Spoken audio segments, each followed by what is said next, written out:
എല്ലാവർക്കും നമസ്കാരം. Study with me YouTube ചാനലിൻ്റെ മറ്റൊരു ക്ലാസ്സിലേക്ക് എല്ലാവർക്കും സ്വാഗതം. അപ്പോൾ നമ്മൾ തുടങ്ങി വെച്ച SSCRT സീരീസിൽ 10ാം ക്ലാസ്സിലെ ഹിസ്റ്ററിയിലെ 7ാമത്തെ അധ്യായമാണ് നമ്മൾ പഠിക്കാൻ പോകുന്നത്. സെക്കൻഡ് ടെക്സ്റ്റ് ബുക്കിലെ ഫസ്റ്റ് ചാപ്റ്ററാണിത്. ഇപ്പോൾ സ്വാതന്ത്ര്യാനന്തര ഇന്ത്യ നമ്മൾ കഴിഞ്ഞ ക്ലാസ്സിൽ നിർത്തിയത് അധ്യായം 6 നിർത്തിയത് സ്വാതന്ത്ര്യം കിട്ടിയ അവിടെ വരെയുള്ള ചരിത്രമാണ്. ഇനി നമുക്ക് സ്വാതന്ത്ര്യാനന്തര ഇന്ത്യ എങ്ങനായിരുന്നു, എന്തൊക്കെ വികസനങ്ങളാണ് നടന്നത്, എന്തെല്ലാമായിരുന്നു നമ്മുടെ മുമ്പിലുണ്ടായിരുന്ന ചലഞ്ചസ് തുടങ്ങിയിട്ടുള്ള കാര്യങ്ങളാണ് നമ്മൾ ഈ ഒരു ചാപ്റ്ററിൽ നോക്കാനായിട്ട് പോകുന്നത്. അപ്പോൾ ഈ ചാപ്റ്റർ തുടങ്ങുന്നത് തന്നെ എന്തായിരുന്നു, ബ്രിട്ടീഷ് ഭരണത്തിന് ശേഷം നമ്മളുടെ കയ്യിലോട്ട് കിട്ടിയ അല്ലെങ്കിൽ എവിടെ ഉണ്ടായിരുന്ന ഇന്ത്യയുടെ അവസ്ഥ എന്തായിരുന്നു എന്ന് രവീന്ദ്രനാഥ് ടാഗോറിൻ്റെ വരികളിൽ, അദ്ദേഹം സ്വാതന്ത്ര്യം കിട്ടുന്നതിന് മുൻപേ പറഞ്ഞു വെച്ച വരികളാണ്. പക്ഷേ അത് സത്യമായിട്ടുള്ള കാര്യമായിരുന്നു. വിധിയുടെ ചക്രങ്ങൾ ഒരു നാൾ ഇന്ത്യ ഉപേക്ഷിക്കുവാൻ ബ്രിട്ടീഷുകാരെ നിർബന്ധിതരാക്കും. പക്ഷേ ഏതു രൂപത്തിലുള്ള ഇന്ത്യയാവും അവരിവിടെ ഉപേക്ഷിച്ചു പോവുക. നൂറ്റാണ്ടുകളായുള്ള അവരുടെ ഭരണത്തിൻ്റെ അരുവി അവസാനം വറ്റി വരണ്ടു പോകുമ്പോൾ അവർ വിട്ടിട്ട് പോകുന്നത് ചെളിയുടെയും അഴുക്കിൻ്റെയും കൂമ്പാരമായിരിക്കും. 1941 അദ്ദേഹം ഈ കാര്യം പറഞ്ഞത്. അപ്പോൾ അദ്ദേഹം നല്ലൊരു പ്രഡിക്ഷനാണെന്ന് അദ്ദേഹം നടത്തി വെച്ചത്. എന്തായാലും ഒരു ദിവസം ബ്രിട്ടീഷുകാർക്ക് ഇവിടെ ഉപേക്ഷിച്ച് പോകേണ്ടി വരും. 2ാം ലോക മഹായുദ്ധത്തിൽ അവർക്കുണ്ടായ സാമ്പത്തിക നഷ്ടങ്ങളും കാര്യങ്ങളൊക്കെ അവർക്കൊരു ഇന്ത്യ പോലുള്ളൊരു വലിയൊരു കോളനി പിടിച്ചു നിർത്തിക്കൊണ്ട് പോകുക എന്ന് പറയുന്നത് അവരെ കൊണ്ട് സാധ്യമാക്കുന്നൊരു കാര്യമായിരുന്നില്ല. അതുകൊണ്ട് തന്നെ അവരിവിടെ ഉപേക്ഷിച്ച് പോകാനായിട്ട് നിർബന്ധിതരായി. അവർ ഉപേക്ഷിച്ച് പോയ ഇന്ത്യ എന്ന് പറയുന്നത് വളരെ ദുരിതപൂർണമായിട്ടുള്ളൊരു ഇന്ത്യയായിരുന്നു. ഒരുപാട് വെല്ലുവിളികൾ നിറഞ്ഞതായിരുന്നു സ്വാതന്ത്ര്യാനന്തര ഇന്ത്യ, അല്ലെങ്കിൽ സ്വാതന്ത്ര്യം കിട്ടിയതിന് ശേഷം നമ്മളുടെ കുറച്ച് നാളത്തെ ഇന്ത്യ എന്ന് പറയുന്നത് വെല്ലുവിളികൾ ഒരുപാടധികം ഉണ്ടായിരുന്നൊരു സാഹചര്യമായിരുന്നു അന്ന്. ഏറ്റവും അധികം നമ്മൾ നേരിട്ട വെല്ലുവിളി എന്ന് പറയുന്നത് ഇന്ത്യൻ ഇൻഡിപെൻഡൻസ് ആക്ട് പ്രകാരം ഇന്ത്യയിലെ നാട്ടുരാജ്യങ്ങൾക്ക് പാകിസ്ഥാനിലോ ഇന്ത്യയിലോ ചേരാം, അല്ലെങ്കിൽ സ്വതന്ത്രമായി നിലകൊള്ളാം എന്ന് പറയുന്നൊരു ക്ലോസ് ഉണ്ടായിരുന്നു.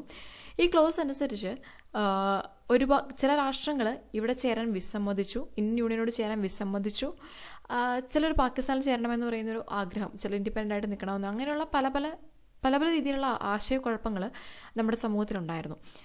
ഇതിൽ ഇമ്പോർട്ടൻ്റ് ആയിട്ട് പറയുന്നത് അഭയാർത്ഥി പ്രവാഹമായിരുന്നു. 2 നേഷൻസായിട്ട് ഡിവൈഡ് ചെയ്തുകൊണ്ട് തന്നെ ഇന്ത്യയിലേക്കും പാകിസ്ഥാനിലേക്കുമുള്ള പലായനങ്ങളായിരുന്നു. ലക്ഷക്കണക്കിന് ആളുകളുടെ പലായനങ്ങളായിരുന്നു. ഈ പലായനങ്ങളോട് കൂടിയിട്ട് ഒരുപാട് വർഗീയ ലഹളകളും ഇതിനൊപ്പം ഉണ്ടായിരുന്നു. കാശ്മീർ, പഞ്ചാബ്, ബീഹാർ, ദില്ലി, നവഖാലി പോലുള്ള സ്ഥലങ്ങളിലൊക്കെ, കൽക്കട്ട തുടങ്ങിയുള്ള പ്രദേശങ്ങളിലൊക്കെ ഒരുപാട് രക്തരൂക്ഷിതമായിട്ടുള്ള കലാപങ്ങളായിരുന്നു നിലനിന്നിരുന്നത്. ഈ അഭയാർത്ഥി പ്രവാഹങ്ങളെ പ്രോപ്പറായിട്ട് സ്വാതന്ത്ര്യാനന്തര ഗവൺമെൻറ് ഫലപ്രദമായിട്ടുള്ള ഇടപെടൽ കൊണ്ട് ഇവരെ പുനരധിവസിപ്പിക്കാനും അതുപോലെ അഭയാർത്ഥി പ്രശ്നം പരിഹരിക്കാനും സാധിച്ചു എന്നുള്ളതാണ് പറയുന്നത്. സ്വാതന്ത്ര്യം ലഭിച്ചതിന് ശേഷം അധികം വൈകാതെ തന്നെ നമ്മളെ നടുക്കിയ ഏറ്റവും വലിയ സംഭവം എന്ന് പറയുന്നത് ഗാന്ധിജിയുടെ രക്തസാക്ഷിത്വമായിരുന്നു. 1948 ജനുവരി 30 ഡൽഹിയിലെ അദ്ദേഹം പ്രാർത്ഥിച്ചുകൊണ്ടിരുന്ന സ്ഥലത്ത് നിന്ന് വെച്ചിട്ടാണ് നാഥുറാം വിനായക് ഗോഡ്സെ എന്ന് പറയുന്ന വ്യക്തി അദ്ദേഹത്തിനെ വെടിവെക്കുന്നത്. അങ്ങനെ അദ്ദേഹം മരണപ്പെടുകയാണ് ചെയ്യുന്നത്. നമ്മുടെ ജീവിതത്തിൽ നിന്ന് പ്രകാശം മറഞ്ഞുപോയി, എവിടെയും ഇരുട്ടാണ് എന്നാണ് ഗാന്ധിജിയുടെ മരണത്തെ പറ്റിയിട്ട് ജവഹർലാൽ നെഹ്റു പറഞ്ഞത്. ഇന്ത്യ വിഭജന ശേഷം നടന്ന വർഗീയ ലഹളകളുടെ അനന്തരഫലമായിരുന്നു ശരിക്കും ഗാന്ധിജിയുടെ രക്തസാക്ഷിത്വം എന്ന് പറയുന്നത്. നാട്ടുരാജ്യങ്ങളുടെ സംയോജനമാണ് പിന്നീട് അന്നുണ്ടായിരുന്ന ഗവൺമെൻറ് മുമ്പിലുണ്ടായിരുന്ന ഏറ്റവും വലിയൊരു വെല്ലുവിളി എന്ന് പറയുന്നത്. ഞാൻ ആദ്യം സൂചിപ്പിച്ചതുപോലെ തന്നെ ചില നാട്ടുരാജ്യങ്ങളെ സംബന്ധിച്ചുള്ള അവർക്ക് 3 ഓപ്ഷൻസ് ഉണ്ടായിരുന്നത്. They can join with Indian union or with Pakistan, or they can remain as independent nation. അപ്പോൾ ഇൻഡിപെൻഡൻ്റ് ആയിട്ടുള്ള ഒരു ഒരു നാട്ടുരാജ്യമായിട്ട് അവർക്ക് നിലനിൽക്കാനായിട്ടുള്ള ഒരു ക്ലോസും കൂടെ ആയിട്ടുള്ള ഉണ്ടായിരുന്നു. ഇങ്ങനെ വന്നു കഴിഞ്ഞപ്പോഴേക്കും ഈ നമ്മളുടെ അന്നത്തെ ആഭ്യന്തരമന്ത്രി ആയിരുന്നു, അല്ലെങ്കിൽ ഈ സ്റ്റേറ്റ്സ് ഡിപ്പാർട്ട്മെൻറ്റിൻ്റെ ചുമതല വഹിച്ചിരുന്നത് സർദാർ വല്ലഭായ് പട്ടേലായിരുന്നു. അദ്ദേഹവും മലയാളിയായിരുന്ന അദ്ദേഹത്തിൻ്റെ സെക്രട്ടറി VP മേനോനും ചേർന്നിട്ട് ഇൻസ്ട്രുമെൻ്റ് ഓഫ് ആക്സഷൻ, ഒരു ലയന കരാർ എഴുതി തയ്യാറാക്കി. ഇത് പ്രകാരം ഒട്ടുമിക്ക നാട്ടുരാജ്യങ്ങളും ഇന്ത്യൻ യൂണിയനിൽ ചേർന്നു. എന്നാൽ 3 നാട്ടുരാജ്യങ്ങൾ, ജമ്മു ആൻഡ് കാശ്മീർ, ജുനഗഡ്, അതുപോലെ തന്നെ ഹൈദരാബാദ്, ഇത് 3ഉം ഇന്ത്യയിൽ ചേരാനായിട്ട് വിസമ്മതിച്ചു. ഇവരെ ചേർക്കുന്നതിന് വേണ്ടിയിട്ട് കുറച്ച് പ്രയാസപ്പെടേണ്ടി വന്നു. ഈ ഇൻസ്ട്രുമെൻ്റ് ഓഫ് ആക്സഷൻ പ്രകാരം ചെറിയൊരു ക്ലോസ് ഉണ്ട്. അതായത് പ്രതിരോധം, അതായത് ഡിഫൻസ്, അതുപോലെ തന്നെ കമ്മ്യൂണിക്കേഷൻസ്, പിന്നെ വിദേശകാര്യ, എക്സ്റ്റേണൽ അഫയേഴ്സ് തുടങ്ങിയിട്ടുള്ളവ നാട്ടുരാജ്യങ്ങൾ സെൻട്രൽ ഗവൺമെൻറ്റിന് ഏൽപ്പിക്കണമായിരുന്നു. അപ്പോൾ ഒട്ടുമിക്ക നാട്ടുരാജ്യങ്ങളും ചേർന്നു ഞാൻ ഓൾറെഡി പറഞ്ഞു.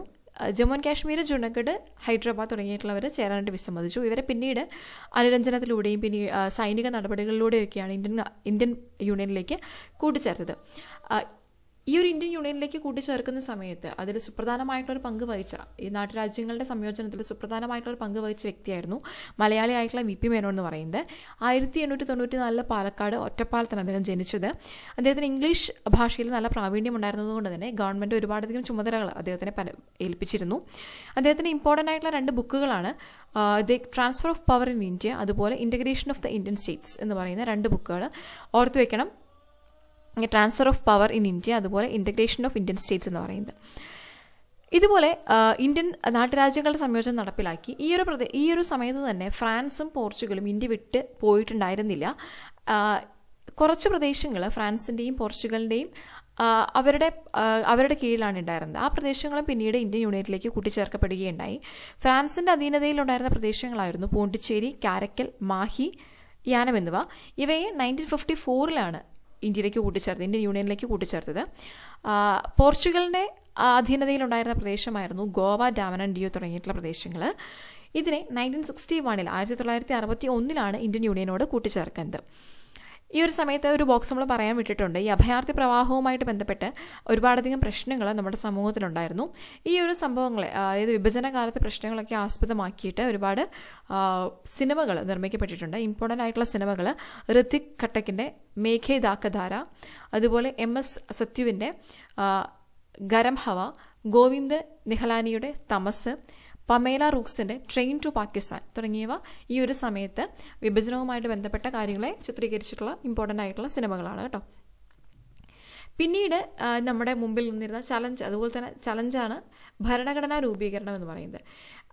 നമ്മളുടെ ഈ രാഷ്ട്ര രൂപീകരണത്തിനുള്ള അടിത്തറയായത് എന്ന് പറയുന്നത് നമ്മളുടെ ഇന്ത്യൻ ഭരണഘടനയാണ്. ഇന്ത്യൻ ഭരണഘടന എന്ന് പറയുന്നത് നമുക്കറിയാമല്ലോ, കോൺസ്റ്റിറ്റ്യൂവൻ്റ് അസംബ്ലി ഉണ്ട്. ഇന്ത്യൻ ഭരണഘടന എഴുതി തയ്യാറാക്കാനായിട്ട് നമുക്കൊരു കോൺസ്റ്റിറ്റ്യൂവൻ്റ് അസംബ്ലി ഉണ്ടായിരുന്നു. അവരുടെ ഒരുപാട് നാളത്തെ, ഏകദേശം 3 വർഷത്തോളം എടുത്ത അവരുടെ ശ്രമഫലമായിട്ടാണ് നമുക്ക് ഇത്രയും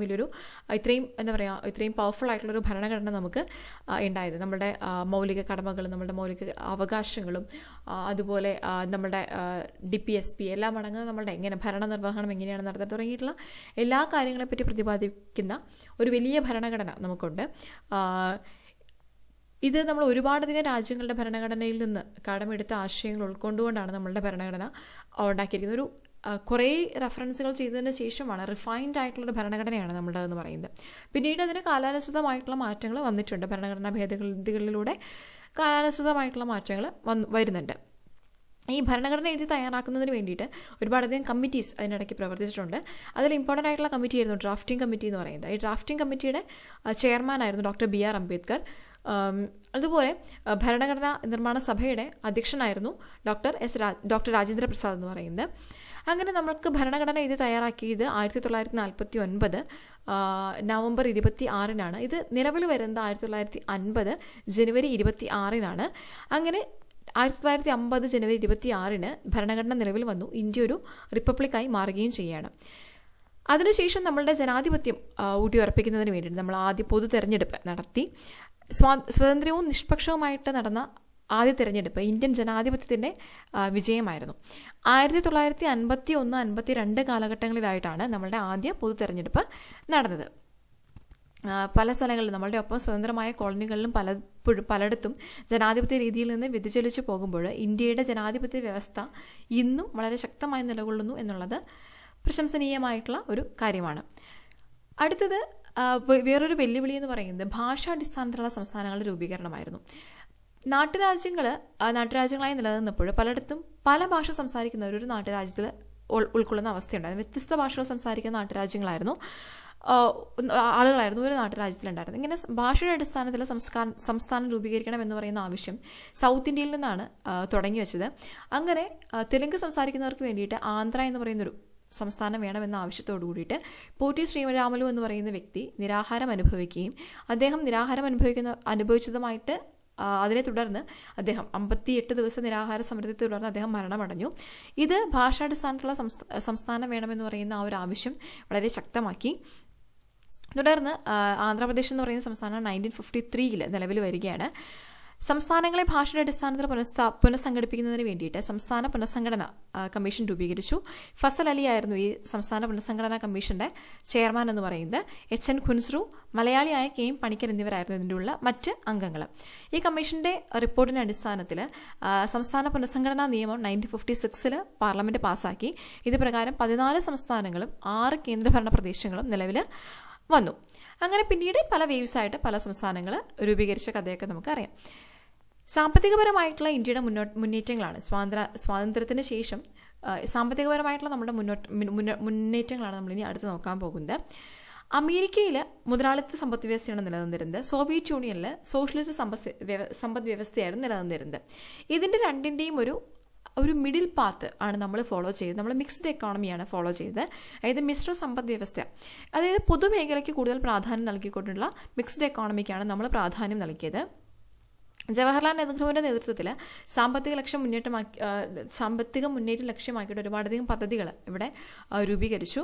അതായത് പല സമയങ്ങളിലും കോൺഗ്രസ് സമ്മേളനങ്ങളിലൊക്കെ അവർ പറഞ്ഞിരുന്ന ഭാവി ഇന്ത്യ എങ്ങനെ ആയിരിക്കണമെന്ന് അവർ കണ്ട സ്വപ്നങ്ങളാണ് പിന്നീട് ഇവിടെ നമ്മുടെ സാമ്പത്തിക മുന്നേറ്റത്തിന് വഴിതെളിച്ച് അവർ ചർച്ച ചെയ്തിരുന്ന കാര്യങ്ങൾ തന്നെയാണ് പിന്നീട് ഇവിടെ നടപ്പിലാക്കിയത്. സോവിയറ്റ് യൂണിയനിൽ നിന്നാണ് നമ്മൾ സാമ്പത്തിക ആസൂത്രണം എന്ന് പറയുന്ന ഒരു കാര്യം, എക്കണോമിക് പ്ലാനിംഗ് എന്ന് പറയുന്ന ഒരു കാര്യം നമ്മൾ കടമെടുത്തത്. അങ്ങനെ നമ്മൾ ആസൂത്രണത്തിന് വേണ്ടി പ്ലാനിംഗ് കമ്മീഷൻ നമ്മൾ രൂപീകരിച്ചു. 1950 മാർച്ച് 15 ആസൂത്രണ കമ്മീഷൻ നിലവിൽ വന്നു. പ്രധാനമന്ത്രി ജവഹർലാൽ നെഹ്റു അതിൻ്റെ ചെയർമാനും ഗുൽസാരിലാൽ നന്ദ അതിൻ്റെ വൈസ് ചെയർമാനുമായിരുന്നു. ആരായിരുന്നു? ഗുൽസാരിലാൽ നന്ദ ഇതിൻ്റെ വൈസ് ചെയർമാനുമായിരുന്നു. ടി കൃഷ്ണമാചാരി, CD ദേശ്മുഖ് എന്നിവർ ഇതിൽ അംഗങ്ങളായിരുന്നു. ഓർത്തുവെക്കണം. സ്വാതന്ത്ര്യത്തിന് ശേഷം നമ്മളുടെ സാമ്പത്തിക ആസൂത്രണ പരിപാടി ഒരുപാടധികം വർദ്ധിച്ചു വന്നു. ആ ഒരു സമയത്താണ് ഒരുപാട് ആസൂത്രണ കമ്മീഷൻ ഫോം ചെയ്തതും അവർ കുറേയധികം പഞ്ചവത്സര പദ്ധതികൾ രൂപീകരിച്ചു. 1951 നമ്മൾ പഞ്ചവത്സര പദ്ധതികൾക്ക് തുടക്കം കുറിച്ചത്. കാർഷിക വ്യാവസായിക മേഖല പുഷ്ടിപ്പെടുത്താനും ദാരിദ്ര്യ നിർമ്മാർജ്ജനത്തിനുമൊക്കെ വേണ്ടിയിട്ട് ഊർജ്ജോൽപാദനം, വിദ്യാഭ്യാസ മേഖല പുരോഗതി അങ്ങനെ തുടങ്ങിയിട്ടുള്ള പല കാര്യങ്ങൾക്ക് വേണ്ടിയിട്ട് ഓരോ പഞ്ചവത്സര പദ്ധതികൾ മാറ്റിവെച്ചു. അങ്ങനെ ഒരുപാട് സാമ്പത്തികമായിട്ടുള്ള മുന്നേറ്റങ്ങൾ ഇന്ത്യയിൽ ഉണ്ടായി. സാമ്പത്തികമായിട്ടുള്ള മുന്നേറ്റങ്ങളിൽ ഇമ്പോർട്ടൻ്റ് ആയിട്ട് എടുത്ത് പറയേണ്ടത് നമ്മളുടെ വ്യവസായശാലകൾ സ്ഥാപിക്കപ്പെട്ടു എന്നുള്ളതാണ്. ഭിലായ്, ബൊക്കാറോ, റൂർക്കേല, ദുർഗാപൂർ തുടങ്ങിയിട്ടുള്ള ഇരുമ്പുരുക്ക് വ്യവസായശാലകൾ സ്ഥാപിക്കുകയുണ്ടായി. അതിന് നമുക്ക് പല രാഷ്ട്രങ്ങളുടെ സഹായം ലഭിക്കുകയുണ്ടായി. ഭിലായ് ഇരുമ്പുരുക്ക് വ്യവസായശാല സ്ഥാപിക്കാനായിട്ട് സോവിയറ്റ് യൂണിയനാണ് സഹായിച്ചത്. ബൊക്കാറോയും സോവിയറ്റ് യൂണിയൻ തന്നെയാണ് സഹായിച്ചത്. റൂർക്കേല ജർമ്മനിയാണ് സാമ്പത്തികമായി നമ്മളെ സഹായിച്ചത്. ദുർഗാപൂർ ബ്രിട്ടനാണ് സഹായിച്ചത്. ഓർത്തു വെക്കണം കേട്ടോ. ഏതൊക്കെ രാജ്യങ്ങളാണ് സഹായിച്ചതെന്നുള്ള കാര്യം, സാമ്പത്തികമായി നമ്മളെ സഹായിച്ച രാഷ്ട്രങ്ങൾ ഏതെല്ലാമാണെന്ന് ഓർത്തു വെക്കണം. പിന്നീട് നമ്മളുടെ സാമ്പത്തികമായിട്ടുള്ള ആധുനികവൽക്കരണത്തിൽ വൻകിട അണക്കെട്ടുകൾ ഒരുപാടധികം പ്രാധാന്യം വഹിച്ചു. അതായത് നമ്മളുടെ എന്താ പറയുക, ഭാവി ഇന്ത്യയിലെ ക്ഷേത്രങ്ങളാണ് ഡാമുകൾ എന്നാണ് ജവഹർലാൽ നെഹ്റു വിശേഷിപ്പിച്ചത്. അതായത് കാർഷിക മേഖലയിലെ പുരോഗതി എന്ന് പറയുന്നത്, നമ്മളുടെ ആളുകൾ കൂടുതലായിട്ടും കാർഷിക മേഖലയെ ഡിപ്പെൻഡ് ചെയ്ത് ജീവിച്ചിരുന്നവരാണ്. അപ്പോൾ കാർഷിക മേഖലയിലെ പുരോഗതി എന്ന് പറയുന്നത് രാജ്യത്തിൻ്റെ പുരോഗതി തന്നെയാണ്. അങ്ങനെ കാർഷിക മേഖലയുടെ പുരോഗതിക്ക് വേണ്ടിയിട്ട് ഒരുപാട് ഡാംസ് കൺസ്ട്രക്ട് ചെയ്തു. വിവിധോദ്ദേശ നദീതട പദ്ധതികളായിട്ടുള്ള ബക്രാനങ്കൽ പോലുള്ളവയൊക്കെ പണി കഴിപ്പിച്ചു. ഇന്ത്യയിലെ ഏറ്റവും വലിയ വിവിധോദ്ദേശ നദീതട പദ്ധതിയാണ് ബക്രാനങ്കൽ എന്ന് പറയുന്നത്. അങ്ങനെ കാർഷിക ഉൽപ്പാദനം വർദ്ധിച്ചു. കാർഷിക മേഖലയോടൊപ്പം തന്നെ അതിൻ്റെ അഗ്രികൾച്ചറൽ അലീഡ് ആക്ടിവിറ്റീസ് കൂടുതലായിട്ട് ഡെവലപ്പ് ചെയ്തു. കന്നുകാലി സംരക്ഷണം, അതിനുമായിട്ട് ബന്ധപ്പെട്ട ഫിസിക്കൽ എൻവിറോൺമെൻറ്റിൻ്റെ ഉന്നമനം, ഭൗതിക സാഹചര്യങ്ങളുടെയൊക്കെ ഒരു ഉന്നമനം ഉണ്ടായി. അങ്ങനെ ഈ ദേശീയ തലത്തിൽ ഈ കന്നുകാലി സംരക്ഷണം അതുപോലെ തന്നെ കാർഷിക രംഗത്തിൻ്റെ പുരോഗതി തുടങ്ങിയിട്ടുള്ള ഒരു 55 പദ്ധതികൾക്ക് 1952 ഒക്ടോബർ 2 ഗാന്ധി ജന്മദിനമായിരുന്നു അന്ന് തുടക്കം കുറിച്ചു എന്നാണ് പറയുന്നത്. 1990s അതായത് 1990കളിൽ ഇന്ത്യയുടെ സമ്പദ് വ്യവസ്ഥയിൽ പ്രകടമായിട്ടുള്ള മാറ്റങ്ങളുണ്ടായി. പൊതുമേഖലയ്ക്ക് പകരം സ്വകാര്യ മേഖലയ്ക്ക് പ്രാധാന്യം കൊടുക്കുന്ന രീതിയിൽ നമ്മുടെ എക്കണോമിയിൽ ചെറിയ ചെറിയ മാറ്റങ്ങൾ സംഭവിച്ചു. പിന്നീട് നമ്മൾ സാമ്പത്തികപരമായിട്ടുള്ള മുന്നേറ്റത്തിന് തുടക്കം കുറിച്ചതിന് ശേഷം നമ്മൾ ശാസ്ത്ര സാങ്കേതിക രംഗങ്ങളിൽ നേട്ടങ്ങൾ കൈവരിക്കുന്നതിനുള്ള പ്രിപ്പറേഷനിലായിരുന്നു. ശാസ്ത്ര സാങ്കേതിക രംഗങ്ങൾ നമ്മൾ ഒരുപാട് ശ്രദ്ധേയമായിട്ടുള്ള പുരോഗതി കൈവരിച്ചു. ആധുനിക ശാസ്ത്രത്തിൻ്റെ ആരാധകനായിരുന്നു നമ്മളുടെ ആദ്യത്തെ പ്രധാനമന്ത്രിയായിരുന്ന നെഹ്റു. അദ്ദേഹത്തിൻ്റെ നേതൃത്വത്തിൽ ശാസ്ത്ര സാങ്കേതിക രംഗങ്ങളിൽ അത്യപൂർവമായിട്ടുള്ള അല്ലെങ്കിൽ അഭൂതപൂർവമായിട്ടുള്ള നേട്ടങ്ങൾ ഇന്ത്യ അത്യപൂർവമല്ല, മാറിപ്പോയി, അഭൂതപൂർവമായിട്ടുള്ള നേട്ടങ്ങൾ ഇന്ത്യ കൈവരിച്ചു. അതായത് CSIR, നമ്മളുടെ council four scientific and industrial research, ശാസ്ത്ര വ്യാവസായിക ഗവേഷണ സമിതി, ഇന്ത്യൻ കാർഷിക ഗവേഷണ സമിതി, Indian council of agriculture research, Indian council of medical research, Indian medical ഗവേഷണ സമിതി തുടങ്ങിയിട്ടുള്ള ഇഷ്ടംപോലെ ഓർഗനൈസേഷൻസ് നിലവിൽ വന്നു. CSIR ഒക്കെ നമ്മളിപ്പോഴും കാണുന്നതാണ് അവരുടെ ആക്ടിവിറ്റീസും കാര്യങ്ങളൊക്കെ. വാക്സിൻ ഡെവലപ്മെൻറ്റ്സും ഒക്കെ ആയിട്ട് ബന്ധപ്പെട്ടൊക്കെ നമ്മൾ കറണ്ട് അഫയേഴ്സിലൊക്കെ ഈ ബോഡീസിനെ അഗ്രികൾച്ചർ ഓരോ വിത്തനങ്ങളൊക്കെ ഡെവലപ്പ് ചെയ്തു, അല്ലെങ്കിൽ ഇങ്ങനെയുള്ള അംഗീകാരം കൊടുത്തു എന്നൊക്കെ പറഞ്ഞിട്ട് ന്യൂസുകളിലൊക്കെ നമ്മൾ ഈ ഒരു ICMRനെ ICARനെയൊക്കെ നമ്മൾ കാണുന്നതാണ്. ന്യൂസുകൾ CSIRനെയൊക്കെ നമ്മൾ കാണുന്നതാണ്. റിസർച്ചും കാര്യങ്ങളൊക്കെ ഇഷ്ടംപോലെ ഇപ്പോഴും ഈ ബോഡീസിലൊക്കെ നടക്കുന്നുണ്ട്, ഇഷ്ടംപോലെ നടക്കുന്നുണ്ട്. അപ്പം അന്ന് അവർ തുടങ്ങി വെച്ച, അന്ന് അവർ കണ്ട ആ ഒരു എന്താ പറയുക, ഒരു ഭാവിയിലേക്ക് നമുക്ക് മുതൽക്കൂട്ടാകുമെന്ന് കണ്ടു തന്നെയാണ് അന്നത് സ്ഥാപിച്ചത്. ശാസ്ത്ര വ്യവസായ ഗവേഷണ സമിതി CSIRന്റെ പദ്ധതികൾക്ക് നേതൃത്വം നൽകിയത് ഹോമി ജഹാംഗീർ ഭാഭയും SN ഭട്നാഗറുമായിരുന്നു. ഹോമി ജഹാംഗീർ ഭാഭ നേതൃത്വം നൽകിയ ശാസ്ത്ര സ്ഥാപനമാണ് Tata institute of fundamental research. ഇപ്പോഴും ഉണ്ട്. ഇന്ത്യൻ ആണവോർജ കമ്മീഷൻ തുടങ്ങിയിട്ടുള്ളതൊക്കെ. അപ്പോൾ ആരാന്ന് ഓർത്തു വെക്കണം, CSIRന്റെ പദ്ധതികൾക്ക്, council of scientific and industrial റിസർച്ചിൻ്റെ പദ്ധതികൾക്ക് അത് മുന്നോട്ട് നേതൃത്വം നൽകിയത് ആരായിരുന്നു? ഹോമി ജഹാംഗീർ ഭാഭയും അതുപോലെ തന്നെ SN ഭട്നാഗറുമാണ്. Homi Jehangir Bhabha Tata institute of fundamental റിസർച്ചിൻ്റെയും അതുപോലെ തന്നെ ഇന്ത്യൻ ആണവോർജ കമ്മീഷൻ്റെയും ആ സ്ഥാപനങ്ങൾക്കൊക്കെ നേതൃത്വം നൽകിയ വ്യക്തി കൂടിയാണ് കേട്ടോ, ഓർത്ത് വെക്കണം. ഒരുപാട് അതിനുശേഷം ഒരുപാട് എഞ്ചിനീയറിംഗ് ഇൻസ്റ്റിറ്റ്യൂട്ട്സ് ഇവിടെ ലോകോത്തര നിലവാരമുള്ള എഞ്ചിനീയറിംഗ് ഇൻസ്റ്റിറ്റ്യൂട്ടുകൾ സ്ഥാപിതമായി. ഇന്ത്യൻ ഇൻസ്റ്റിറ്റ്യൂട്ട് ഓഫ് ടെക്നോളജികൾ, 5 ഇന്ത്യൻ ഇൻസ്റ്റിറ്റ്യൂട്ട് ഓഫ് ടെക്നോളജികൾ 1954നും 64നും ഇടയ്ക്ക് സ്ഥാപിക്കുകയുണ്ടായി. നമ്മുടെ പല കുട്ടികളും ഇപ്പോഴും IITയിൽ അഡ്മിഷന് വേണ്ടിയിട്ടൊക്കെ നമ്മൾ എക്സാംസ് എഴുതുന്നതൊക്കെ നമ്മൾ കാണുന്നുണ്ട്. JEE പോലുള്ള എക്സാംസ് ഒക്കെ നമ്മൾ എഴുതാൻ കാണുന്നുണ്ട്. അത്രയും ലോകോത്തര നിലവാരമുള്ള ഇൻസ്റ്റിറ്റ്യൂട്ട്സ് ആണ് നമ്മുടെ IITസും IIM ഒക്കെ. ഓക്കെ, ശാസ്ത്ര സാമഗ്രികളുടെയും വിജ്ഞാനത്തിൻ്റെയും കാര്യത്തിൽ പാശ്ചാത്യ രാജ്യങ്ങളെ ആശ്രയിക്കുന്നത് കുറയ്ക്കണമെന്ന നെഹ്റുവിൻ്റെ കാഴ്ചപ്പാടാണ് ഇതിന് അടിസ്ഥാനമായത്. തുടർന്ന് മെഡിക്കൽ വിദ്യാഭ്യാസം, ബയോമെഡിക്കൽ എഞ്ചിനീയറിംഗ്, ജനിതക ശാസ്ത്രം, ജൈവ സാങ്കേതിക വിദ്യ, ആരോഗ്യം, ഗതാഗതം, സമുദ്ര ഗവേഷണം തുടങ്ങിയ ഒരുപാട് മേഖലകളിൽ ഇന്ത്യ, ആണവോർജം തുടങ്ങിയ ഒരുപാട് മേഖലകളിൽ ഇന്ത്യ എന്താ പറയുക, വളരെ ബ്രൈറ്റായിട്ടുള്ള ഡെവലപ്മെൻറ്റ്സ് ഉണ്ടാക്കിയിട്ടുണ്ട്. നമ്മളുടെ ബഹിരാകാശ ഗവേഷണം എന്ന് പറയുന്നത് അതിൽ ഏറ്റവും ഇമ്പോർട്ടൻ്റ് ആയിട്ടുള്ളതാണ്. ഒരുപാട് പര്യവേഷണങ്ങൾ സ്വാതന്ത്ര്യം കിട്ടിയതിന് ശേഷം നമ്മൾ നടത്തി.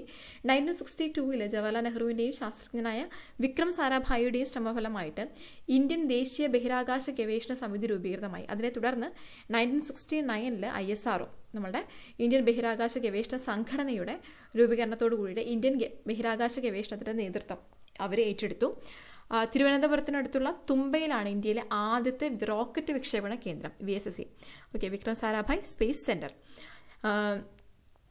ഇന്ത്യൻ ബഹിരാകാശ ഗവേഷകരുടെ കൂട്ടായ പരിശ്രമത്തിൻ്റെ ഫലമായിട്ട് 1975 ആര്യഭട്ട എന്ന് പറയുന്ന ഉപഗ്രഹം നമ്മൾ വിജയകരമായിട്ട് വിക്ഷേപിച്ചു. ഉപഗ്രഹങ്ങൾക്ക് പുറമെ നമ്മൾ വിക്ഷേപണ വാഹനങ്ങളും വികസിപ്പിച്ചെടുത്തു. ഉപഗ്രഹങ്ങൾ നിർമ്മിക്കാനും വിക്ഷേപിക്കാനുമുള്ള കഴിവുള്ള ഏക വികസ്വര രാഷ്ട്രം, ഡെവലപ്പിംഗ് നേഷൻ എന്ന് പറയുന്ന ബഹുമതി നേടിയെടുക്കാൻ ഇന്ത്യക്ക് കഴിഞ്ഞത് നെഹ്റുവിൻ്റെ ഈ ഒരു ദീർഘദൃഷ്ടി മൂലമാണ്. നമ്മൾ താഴെ പറയുന്ന കുറേ ഏജൻസീസ്, നമ്മൾ പറയാൻ പോകുന്ന കുറച്ച് ഏജൻസീസൊക്കെ ഈ ഒരു സമയത്ത് നമ്മൾ ഈ ഒരു സമയത്തല്ല, നമ്മൾ പിന്നീടുള്ള നമ്മുടെ കാലഘട്ടങ്ങൾ നമ്മൾ ഡെവലപ്പ് ചെയ്തതാണ്. നാഷണൽ റിമോട്ട് സെൻസിങ് ഏജൻസി, അതുപോലെ ഫിസിക്കൽ റിസർച്ച് ലബോറട്ടറി, ഇങ്ങനെയുള്ള തുടങ്ങിയിട്ടുള്ള ഒരുപാട് സ്ഥാപനങ്ങൾ നമ്മൾ സ്ഥാപിക്കുകയുണ്ടായി. മിസൈൽ സാങ്കേതിക വിദ്യയിലും ഇന്ത്യ ഒരുപാട് പുരോഗതി കൈവരിച്ചു. ഇന്ത്യ വികസിപ്പിച്ചെടുത്ത മിസൈലുകളാണ് അഗ്നി, പൃഥ്വി തുടങ്ങിയിട്ടുള്ളവ. Doctor Raja Ramanna, doctor APJ Abdul Kalam എന്നിവരുടെ നേതൃത്വത്തിലാണ് മെയിനായിട്ടും ഇവിടെ ഓരോരോ ആണവരംഗത്ത് ഒരുപാടധികം പരീക്ഷണങ്ങൾ നടത്തിയത്. ഇതിനിടയ്ക്ക് ഒരു ബോക്സ് കൊടുത്തിട്ടുണ്ട് വിക്രം സാരാഭായിയെ പറ്റിയിട്ട്. ആണവശാസ്ത്ര മേഖലയിലും ബഹിരാകാശ മേഖലയിലും ഒരുപോലെ സംഭാവനകൾ നൽകിയ വ്യക്തിയാണ് വിക്രം സാരാഭായ്. കേംബ്രിഡ്ജ് യൂണിവേഴ്സിറ്റിയിൽ നിന്നാണ് അദ്ദേഹം ഉന്നത വിദ്യാഭ്യാസം നേടിയത്. അദ്ദേഹം അഹമ്മദാബാദിലെ ഫിസിക്കൽ റിസർച്ച് ലബോറട്ടറിയിലെ ഫിസിക്സ് പ്രൊഫസറും ഡയറക്ടറുമായിരുന്നു. തുമ്പ ബഹിരാകാശ ഗവേഷണ കേന്ദ്രം, അഹമ്മദാബാദിലെ ഉപഗ്രഹ വാർത്താവിനിമയ കേന്ദ്രം എന്നിവയുടെ ശില്പി ഇദ്ദേഹമാണ്, വിക്രം സാരാഭായ് ആണ്. അദ്ദേഹത്തിൻ്റെ ഓർമ്മയ്ക്ക് വേണ്ടിയിട്ടാണ് നമ്മുടെ തുമ്പയിൽ ബഹിരാകാശ കേന്ദ്രത്തിന് വിക്രം സാരാഭായ് സ്പേസ് സെൻറ്റർ എന്ന് പറയുന്ന പേര് നൽകിയിരിക്കുന്നത്. ഡോക്ടർ APJ അബ്ദുൽ കലാം, നമ്മളുടെ മിസൈൽ മാൻ ഓഫ് ഇന്ത്യ, നമ്മളുടെ 11ാം രാഷ്ട്രപതി കൂടിയായിരുന്നു അദ്ദേഹം. മിസൈൽ സാങ്കേതികവിദ്യ പരിപോഷിപ്പിക്കുന്നതിൽ വിദഗ്ധനായിരുന്നു അദ്ദേഹം. ISROയുടെ ചുമതല വഹിച്ച അദ്ദേഹം ബഹിരാകാശ ഉപഗ്രഹ വിക്ഷേപണ വാഹിനികൾ SLV-3 അതുപോലെ തന്നെ PSLV എന്നിവ വികസിപ്പിച്ചെടുത്തു. ഇവരുടെയൊക്കെ ശ്രമഫലമായിട്ടാണ് നമ്മളുടെ സ്പേസ് റിസർച്ചും കാര്യങ്ങളൊക്കെ വളരെ ഭംഗിയായിട്ട് ഇന്നും മുന്നോട്ട് പോകുന്നത്. നമ്മൾ അതിനുശേഷവും ചന്ദ്രയാൻ, മംഗളയാൻ തുടങ്ങിയ ദൗത്യത്തിലൂടെ നമ്മൾ ബഹിരാകാശ പര്യവേഷണങ്ങളുടെ പുതുയുഗത്തിലേക്ക് പ്രവേശിച്ചു. നമ്മളുടെ ആദ്യത്തെ ചന്ദ്രപരീക്ഷണ ദൗത്യമായിരുന്നു ചന്ദ്രയാൻ. 2008 ഒക്ടോബറിൽ തുടക്കം കുറിച്ചു. America, Russia, European space agency, China, Japan എന്നിവയ്ക്ക് ശേഷം ചന്ദ്രന്റെ ഭ്രമണപഥത്തിൽ സ്വന്തം പേടകം എത്തിക്കുന്ന ആദ്യ രാജ്യമായിട്ട് ഇന്ത്യ മാറി. അതുപോലെ നമ്മളുടെ ചൊവ്വ ദൗത്യത്തിന്റെ പേരാണ് മംഗൾയാൻ. ഭൂമിയിൽ നിന്ന് ഏറ്റവും അകലെ എത്തിയ ഇന്ത്യൻ നിർമ്മിത പേടകം എന്ന ഖ്യാതി മംഗൾയാനാണ് കേട്ടോ. ദെൻ ഇതിനെ ചൂടുപിടിച്ചുകൊണ്ട് ഒരുപാട് ഗവേഷണ പരീക്ഷണങ്ങൾക്ക് വേണ്ടിയിട്ട് നമ്മൾ ഒരുങ്ങിക്കൊണ്ടിരിക്കുകയാണ്. ഓരോ ദിവസം അതിൻ്റെ റിസർച്ചും കാര്യങ്ങളൊക്കെ ഭംഗിയായിട്ട് മുന്നോട്ട് പോവുകയാണ്. ഇത് നമ്മളുടെ ഗവേഷണങ്ങളും നമ്മളുടെ റിസർച്ചും നമ്മളുടെ നേട്ടങ്ങളും ഒക്കെ പ്രോപ്പറായിട്ട് കൈവരിക്കണമെന്നുണ്ടെങ്കിൽ നമ്മളുടെ സൊസൈറ്റി എന്ന് പറയുന്നത് നല്ല എഡ്യൂക്കേഷൻ നേടിയവരായിരിക്കണം. അങ്ങനെ നമ്മുടെ എഡ്യൂക്കേഷന് സ്വാതന്ത്ര്യാനന്തരം നമ്മൾ എഡ്യൂക്കേഷന് ഒരുപാടധികം ഇമ്പോർട്ടൻസ് കൊടുത്തു. എഡ്യൂക്കേഷണൽ ഡെവലപ്മെൻറ്റ്സിന് ഒരുപാടധികം ശ്രദ്ധിച്ചൊരു കാലഘട്ടമായിരുന്നു ആ ഒരു സമയം. ഇന്ത്യയുടെ ഭാവി നിർണ്ണയിക്കപ്പെടുന്നത് ഇന്ത്യയുടെ ക്ലാസ് മുറികളിൽ നിന്നാണ് എന്നാണ് ഡോക്ടർ DS കോത്താരി അഭിപ്രായപ്പെട്ടത്. കോത്താരി കമ്മീഷന്റെ ചെയർമാനായിരുന്ന ഡോക്ടർ DS കോത്താരി അഭിപ്രായപ്പെട്ടത് ഇങ്ങനെയാണ്. അപ്പോൾ രാഷ്ട്ര പുരോഗതിയിൽ വിദ്യാഭ്യാസത്തിനുള്ള പ്രാധാന്യം എന്ന് പറയുന്നത് വളരെ വിലപ്പെട്ടതാണ്. ഇന്ത്യൻ വിദ്യാഭ്യാസത്തെക്കുറിച്ച് പഠിക്കുന്നതിനും അതുപോലെ തന്നെ അതിനുവേണ്ടിയുള്ള ശുപാർശകൾ സമർപ്പിക്കുന്നതിനുമായിട്ട് ബന്ധപ്പെട്ട് പല കാലഘട്ടങ്ങളിലായിട്ട് വിവിധ കമ്മീഷനുകളെ നമ്മുടെ സർക്കാർ നിയമിച്ചിട്ടുണ്ട്. അത് ഏതൊക്കെയായിരുന്ന കമ്മീഷനുകളെന്ന് നമുക്ക് നോക്കാം. ഒന്നാമത്തെ കമ്മീഷൻ എന്ന് പറയുന്നത് 1948 1947 നമുക്ക് സ്വാതന്ത്ര്യം കിട്ടി. 1948 നമ്മൾ ഡോക്ടർ രാധാകൃഷ്ണൻ കമ്മീഷനെ നിയമിച്ചു. സർവകലാശാല വിദ്യാഭ്യാസത്തെക്കുറിച്ചുള്ള പഠനമായിരുന്നു ലക്ഷ്യം. സർവകലാശാല യൂണിവേഴ്സിറ്റി എഡ്യൂക്കേഷനുമായിട്ട് ബന്ധപ്പെട്ടതാണ്. ഡോക്ടർ രാധാകൃഷ്ണൻ കമ്മീഷൻ ഇതുമായിട്ട് ബന്ധപ്പെട്ടതാണ്. യൂണിവേഴ്സിറ്റി എഡ്യൂക്കേഷനുമായിട്ട് ബന്ധപ്പെട്ടതാണ്. ചിലപ്പോൾ നമുക്ക് ക്രോണോളജിക്കൽ ഓർഡറിലൊക്കെ അറേഞ്ച് ചെയ്ത് ആദ്യം കാലഗണനക്രമത്തിലൊക്കെ ആക്കാനായിട്ട് ചിലപ്പോൾ തരാം. അപ്പോൾ 1948 ഡോക്ടർ രാധാകൃഷ്ണൻ കമ്മീഷൻ സർവകലാശാല വിദ്യാഭ്യാസം യൂണിവേഴ്സിറ്റി എഡ്യൂക്കേഷനുമായിട്ട് ബന്ധപ്പെട്ട കാര്യത്തിലാണ് പഠിച്ചത്. ശുപാർശകൾ എന്തെല്ലാമായിരുന്നു നോക്കാം. തൊഴിലധിഷ്ഠിതമായിട്ടുള്ള വിദ്യാഭ്യാസ സ്ഥാപനങ്ങൾ തുടങ്ങുക, അതുപോലെ സ്ത്രീ വിദ്യാഭ്യാസത്തിന് പ്രാധാന്യം നൽകുക, യൂണിവേഴ്സിറ്റി ഗ്രാൻറ്റ്സ് കമ്മീഷൻ രൂപീകരിക്കണം. UGC രൂപീകരിക്കാൻ നിർദ്ദേശം നൽകിയ കമ്മീഷൻ ഇതാണ് ഡോക്ടർ രാധാകൃഷ്ണൻ കമ്മീഷൻ. പല സമയങ്ങളിൽ പല എക്സാമുകളിലൊക്കെ ചോദിച്ച് കണ്ടിട്ടുള്ളതാണ്. പക്ഷേ ഇനി കുറച്ച് നമ്മൾ ആ ഒരു PSCയുടെ ചേഞ്ച് ചെയ്ത പാറ്റേണുള്ള ക്വസ്റ്റ്യൻസ് പഠിക്കണം. ചിലപ്പോൾ ഇതൊക്കെ കമ്മീഷനുകളൊക്കെ നമ്മൾ ഈ പറഞ്ഞ മാതിരി ഏതാണ് ആദ്യം വന്നത്, അത് കഴിഞ്ഞിട്ട് വന്നത് ഏതാണ്, അങ്ങനെയുള്ള രീതിയിൽ അറേഞ്ച് ചെയ്യാനൊക്കെ ആയിട്ട് ചോദിച്ചേക്കാം. ദെൻ അതിനുശേഷം 1952 വന്ന കമ്മീഷനാണ് ഡോക്ടർ ലക്ഷ്മണസ്വാമി മുതലിയാർ കമ്മീഷൻ. അതായത് മുതലിയാർ കമ്മീഷൻ എന്നാണ് നമ്മൾ ജനറലി അറിയപ്പെടുന്നത്. Doctor Lakshmanaswami Mudaliar commission 1952 secondary എഡ്യൂക്കേഷനെ പറ്റിയിട്ടുള്ള പഠനമായിരുന്നു ലക്ഷ്യം. ആദ്യത്തത് യൂണിവേഴ്സിറ്റി എഡ്യൂക്കേഷനെ പറ്റിയിട്ടുള്ള പഠനമായിരുന്നു. പിന്നീട് എന്തായിരുന്നു? സെക്കൻഡറി എഡ്യൂക്കേഷനെ പറ്റിയിട്ടുള്ള പഠനമായിരുന്നു.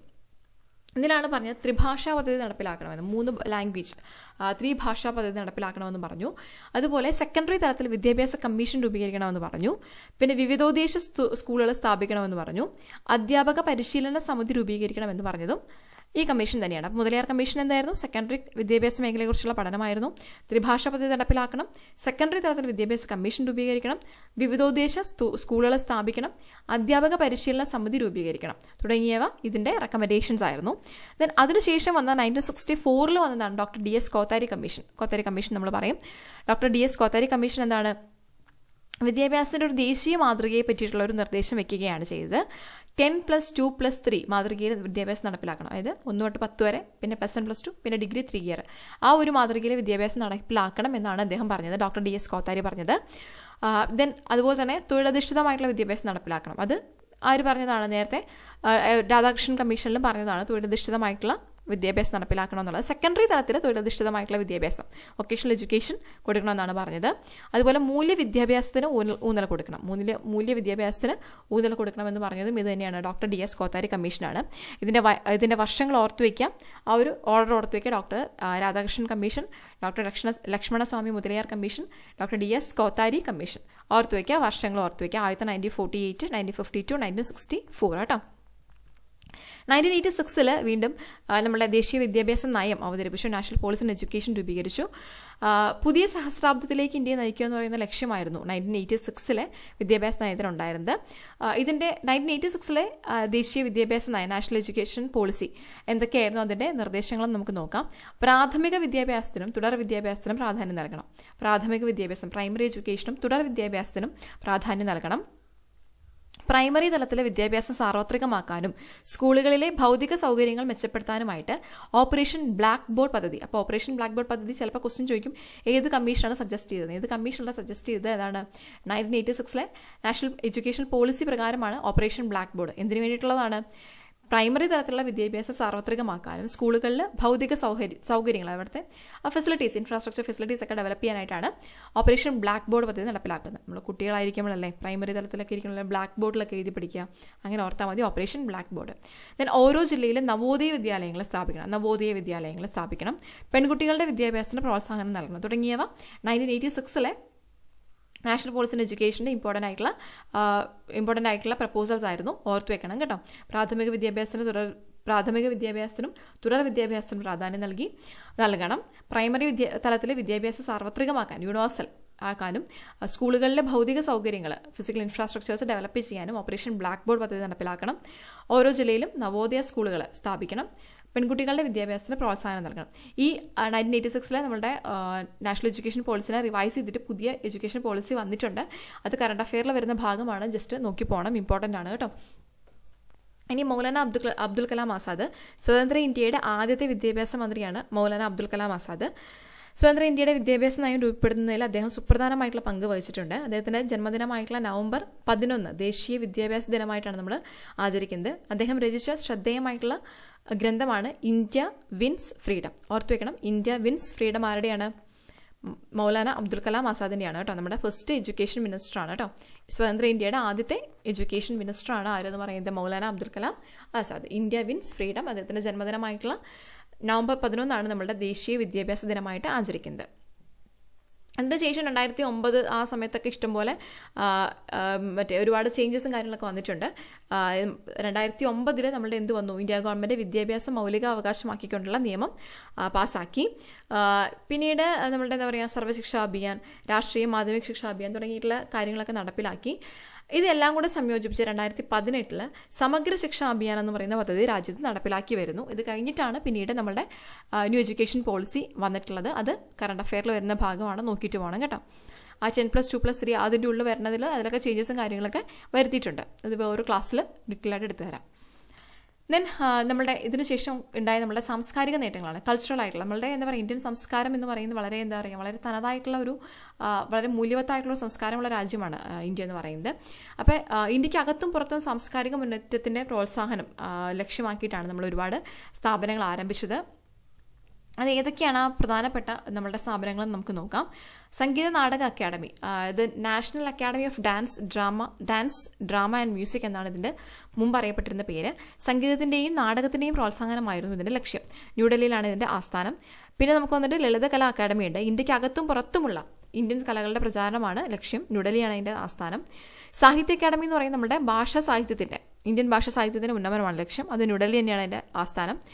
നാഷണൽ സ്കൂൾ ഓഫ് ഡ്രാമയുണ്ട്. സംഗീത നാടക അക്കാദമിയുടെ കീഴിൽ സ്ഥാപിതമായിട്ടുള്ളതാണ്. സ്കൂൾ ഓഫ് ഡ്രാമ എല്ലാ വർഷവും നാടകമേളകളൊക്കെ നടത്താറുണ്ട്. അതിൻ്റെയും ആസ്ഥാനം എവിടെയാണ്? ന്യൂഡൽഹി തന്നെയാണ്.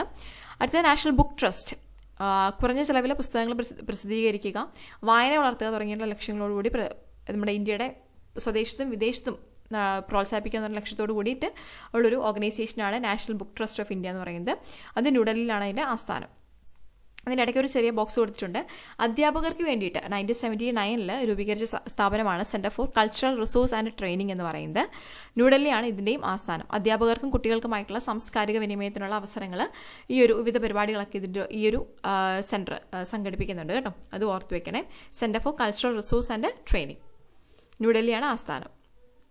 പിന്നീട് ഇമ്പോർട്ടൻ്റ് ആയിട്ടുള്ള കാര്യം എന്ന് പറഞ്ഞാൽ നമ്മുടെ വിദ്യാഭ്യാസം, അതുപോലെ തന്നെ നമ്മുടെ എന്താ പറയുക സാംസ്കാരിക രംഗം. പിന്നീട് നമ്മുടെ വിദേശ നയമാണ്. നമ്മുടെ വിദേശ നയത്തിൻ്റെ ശില്പി എന്നറിയപ്പെടുന്നത് ആരാണ്? നമ്മുടെ ആദ്യത്തെ പ്രൈം മിനിസ്റ്റർ ആയിട്ടുള്ള ജവഹർലാൽ നെഹ്റു ആണ്. അതായത് ലോകത്തിൻ്റെ എല്ലാ ജനവിഭാഗത്തിനെയും സൗഖ്യവും സ്വാതന്ത്ര്യവും ഉറപ്പുവരുത്തുന്ന ഒരു വലിയ ദൗത്യം ഏറ്റെടുത്തുകൊണ്ട് എല്ലാവരും സൗഹൃദപരമായ സഹകരണമാണ് നമ്മുടെ ലക്ഷ്യം. ആരുമായും പ്രശ്നങ്ങൾ സൃഷ്ടിക്കുന്നതിന് ഞങ്ങൾ തയ്യാറല്ലെന്നാണ് ലോകരാജ്യങ്ങളോട് ഉണർത്താനുള്ളത് എന്നാണ് നമ്മുടെ വിദേശ നയത്തെ പറ്റിയിട്ട് ജവഹർലാൽ നെഹ്റു അഭിപ്രായപ്പെട്ടത്. 1947 അദ്ദേഹം നടത്തിയൊരു പ്രസംഗമാണിത്. അപ്പോൾ ഇന്ത്യയുടെ വിദേശ നയത്തിൻ്റെ പ്രധാന തത്വങ്ങളാണ് താഴെ പറയുന്ന കാര്യങ്ങൾ. സാമ്രാജ്യത്തോടും കൊളോണിയൽ വ്യവസ്ഥയോടുമുള്ള എതിർപ്പ്, വംശീയവാദത്തോടുള്ള വിദ്വേഷം, ഐക്യരാഷ്ട്രസഭയിലുള്ള വിശ്വാസം, സമാധാനപരമായ സഹവർത്തിത്വം, പഞ്ചശീല തത്വങ്ങൾ, വിദേശ സഹായത്തിൻ്റെ ആവശ്യകതയിലുള്ള ഊന്നൽ, ചേരിചേരായ്മ തുടങ്ങിയിട്ടുള്ളവ നമ്മളുടെ ഇന്ത്യൻ വിദേശ നയത്തിൻ്റെ പ്രധാനപ്പെട്ട തത്വങ്ങളാണ്, പ്രധാനപ്പെട്ട ആശയങ്ങളാണ്. പഞ്ചശീല തത്വങ്ങൾ നമ്മൾ 1954 ചൈനയുമായിട്ട് അതിർത്തി തർക്കമുണ്ടായപ്പോൾ ഒപ്പിട്ടതാണ്. നമ്മളുടെ പ്രൈം മിനിസ്റ്ററായിരുന്ന ജവഹർലാൽ നെഹ്റുവും ചൈനീസ് പ്രൈം മിനിസ്റ്ററായിരുന്ന ചൗ എൻലായുമാണ് ഈ ഒരു പഞ്ചശീല തത്വങ്ങൾ 1954 ഒപ്പുവെച്ചത്. അതിൻ്റെ ഉള്ള 5 തത്വങ്ങളുണ്ടായിരുന്നു. ഈ തത്വങ്ങൾ തന്നെയാണ് എല്ലാ രാജ്യങ്ങളോടും നമ്മളുടെ ഒരു ആറ്റിറ്റ്യൂഡ് എന്ന് പറയുന്നത് തന്നെയാണ്. രാജ്യത്തിൻ്റെ അതിർത്തിയും അവരുടെ പരമാധികാരവും പരസ്പരം അംഗീകരിക്കുക, പരസ്പരം ആക്രമിക്കാതിരിക്കുക, ആഭ്യന്തര കാര്യങ്ങളിൽ പരസ്പരം ഇടപെടാതിരിക്കുക, സമത്വവും പരസ്പര സഹായവും പുലർത്തുക, സമാധാനപരമായിട്ടുള്ള സഹവർത്തിത്വം പാലിക്കുക. ഓർത്ത് വെക്കണം, ഈ പോയിന്റുകൾ വേണമെങ്കിൽ ഇതിൽ പഞ്ചശീല തത്വങ്ങളിൽ പെടാത്തത് ഏത് എന്ന് പറഞ്ഞിട്ട് വേണമെങ്കിൽ ചോദിക്കാം. രാജ്യത്തിൻ്റെ അതിർത്തിയും പരമാധികാരവും പരസ്പരം അംഗീകരിക്കുക, പരസ്പരം ആക്രമിക്കാതിരിക്കുക, ആഭ്യന്തര കാര്യങ്ങളിൽ പരസ്പരം ഇടപെടാതിരിക്കുക, സമത്വവും പരസ്പര സഹായവും പുലർത്തുക, സമാധാനപരമായിട്ടുള്ള സഹവർത്തിത്വം പാലിക്കുക. അപ്പം ഈ നമ്മളുടെ ഒരു എന്താ പറയുക, ഈ നമ്മളുടെ പ്രോപ്പറായിട്ടുള്ളൊരു വിദേശ നയത്തിൻ്റെ ശില്പി എന്നറിയപ്പെടുന്ന നമ്മളുടെ ഇന്ത്യൻ പ്രധാനമന്ത്രിയായിരുന്ന ജവഹർലാൽ നെഹ്റു ആയിരുന്നു. അന്താരാഷ്ട്ര പ്രശ്നങ്ങൾ, നമ്മുടെ ഒരു ചേരിചേരായ്മ എന്ന് പറയുന്നത് നമ്മളുടെ ഇമ്പോർട്ടൻ്റ് ആയിട്ടുള്ളൊരു ഒരു ആശയമായിരുന്നു. അന്താരാഷ്ട്ര പ്രശ്നങ്ങളിൽ സ്ഥിരമായി ഒരു ചേരിയോടും നിൽക്കാതെ പ്രശ്നത്തിൻ്റെ ചെറുതെറ്റുകൾ വിലയിരുത്തി നിലപാടെടുക്കുക എന്നുള്ളതായിരുന്നു ഇന്ത്യ സ്വീകരിച്ച അന്നത്തെ ഒരു നിലപാടെന്ന് പറയുന്നത്. അപ്പോൾ നമ്മുടെ സ്വാതന്ത്ര്യാനന്തര ഇന്ത്യയിലെ മെയിനായിട്ടുള്ള ഭാഗങ്ങളെന്ന് പറയുന്നത് ഇത്രയാണ്. അപ്പോൾ ഈ ക്ലാസ് നിങ്ങൾക്ക് ഇഷ്ടപ്പെട്ടെങ്കിൽ ലൈക്ക് ചെയ്യുക. നിങ്ങൾക്ക് ക്ലാസ്സിനെ പറ്റിയിട്ടുള്ള അഭിപ്രായങ്ങൾ നിങ്ങളുടെ കമൻറ്റ് ബോക്സിൽ കമൻറ്റ് ചെയ്യുക. നിങ്ങളുടെ ഒപ്പം പ്രിപ്പയർ ചെയ്യുന്നവർക്ക് ഈ വീഡിയോ ഒന്ന് ഷെയർ ചെയ്യുക. ചാനൽ സബ്സ്ക്രൈബ് ചെയ്യുന്ന കാര്യം കൂടി ഒന്ന് പരിഗണിക്കുക. സോ എല്ലാവരും നന്നായിട്ട് പഠിക്കുക. All the best. So thank you.